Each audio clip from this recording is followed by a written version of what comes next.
I'm trying out my first ever Chanel quad, and it's a spring 2025 release. And the reason I got this one is for science, because there is a beautiful duochrome multichrome shade in here that just took over my Instagram feed, and in my recommended, all I saw was this quad and that shade and how beautiful it looked. And I immediately thought of another shade. I have a single eyeshadow from an indie brand that is much more affordable, and I just had to get this to compare it, but also to finally dip my toes into trying out Chanel. My preferences are not what Chanel has to offer. I'm definitely not the customer base. Let's talk about the color story. There are two satins and then two slightly more shiny shades. There is a rosy pink and a more cool tone brown, and then kind of like a slightly gold leaning whitish beige shimmer shade. It looks like there's some pink flecks throughout it, and then this beautiful duochrome which has just a tad bit of a light brownish base with a blue reflect straight on, and then a shift to purple all the way to kind of like a magenta. The flower embossing was absolutely beautiful, and it paid me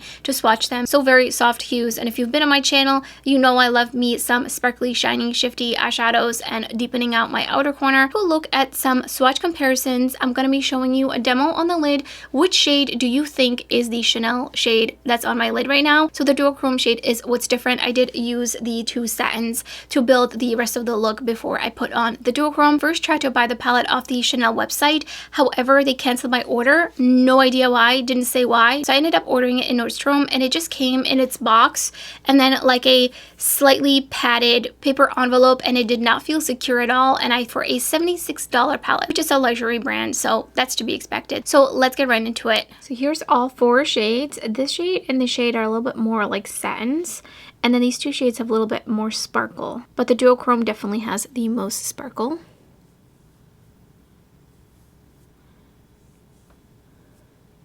They're quite sheer.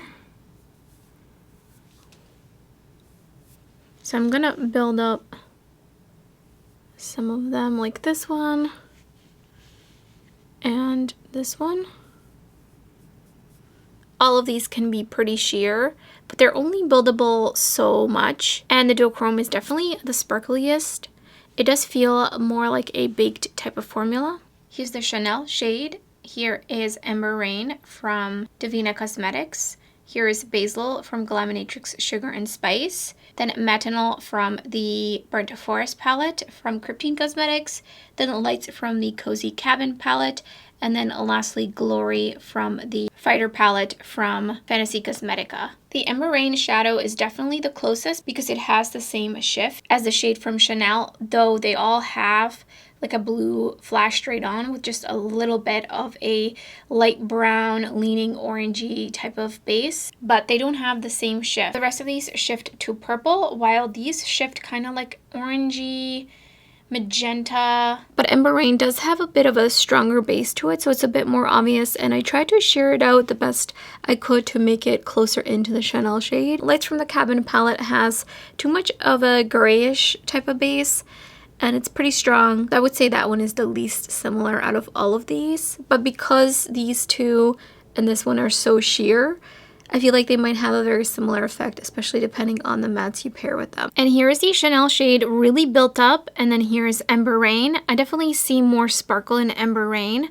while this one is just a little bit more subdued, though it is still shiny. But you can really see the base in them as well as the shift. I feel like the base maybe just the slightest bit different between both of them, but extremely, extremely similar. It's definitely a little bit more obvious in Ember Rain. And Ember Rain does lean slightly greenish depending on the lighting, while the shade from Chanel is definitely very blue straight on. And here they are close up. I'm going to use the pink first and then go into this shade, and then I'll be putting the duochrome all over the lid. And I just kind of want to focus this essentially on the inner crease. Definitely see a little bit of that satin sheen to these. And then going in with the taupey shade on the outer corner. Just gonna kind of feather it out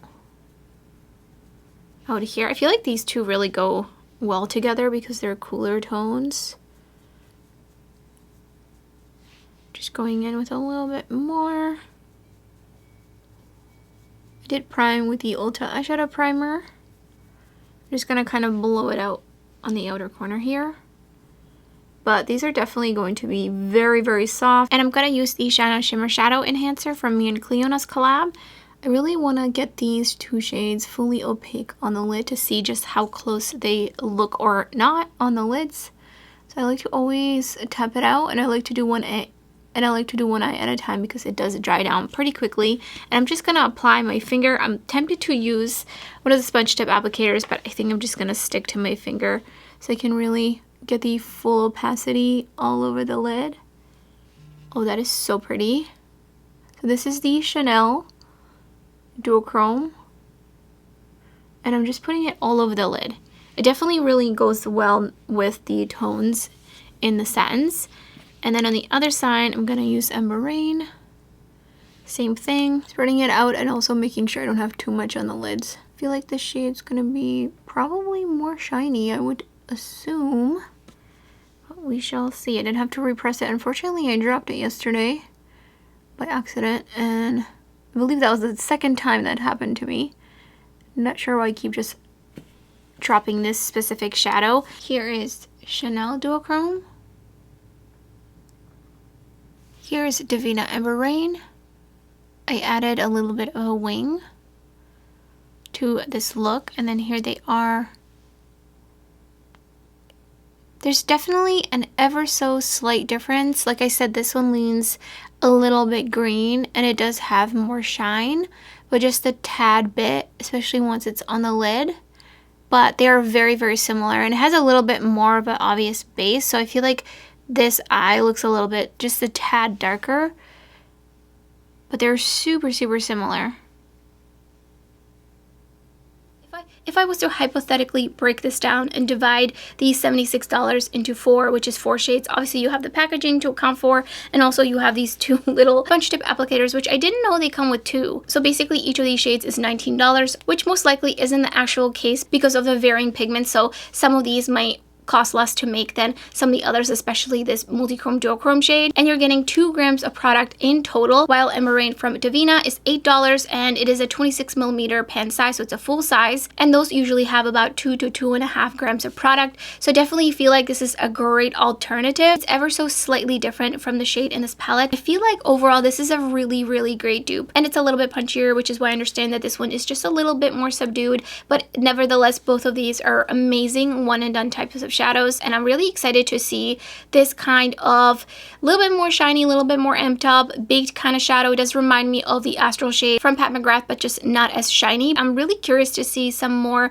Chanel quads in the future. I wonder if they're going to be adding these in there. If you saw the swatches of this palette and the performance, or you already are very familiar with Chanel and you love their formulas, then you can decide if this is worth the price tag. For me personally, it's not because of my preferences, but I knew that going into purchasing this, so I'm not going to tell you if this palette is bad or not. I think this is extremely subjective to what you think is worth it. And I'm very biased to indie brands, especially because they produce some really beautiful, sparkly, shiny, shifty shadows that are very much up my preference. But I don't think the baked formula versus like a handmade formula, because these are handmade, really translates differently on the lid. I think they looked very much the same. So I hope this was a fun video. And if you enjoy this kind of comparison content, tutorials, and seeing swatches of shiny, shifty, sparkly eyeshadows, then you can check out some of my other videos, which I will put up on the screen. And thank you so much for watching. I hope to see you next time.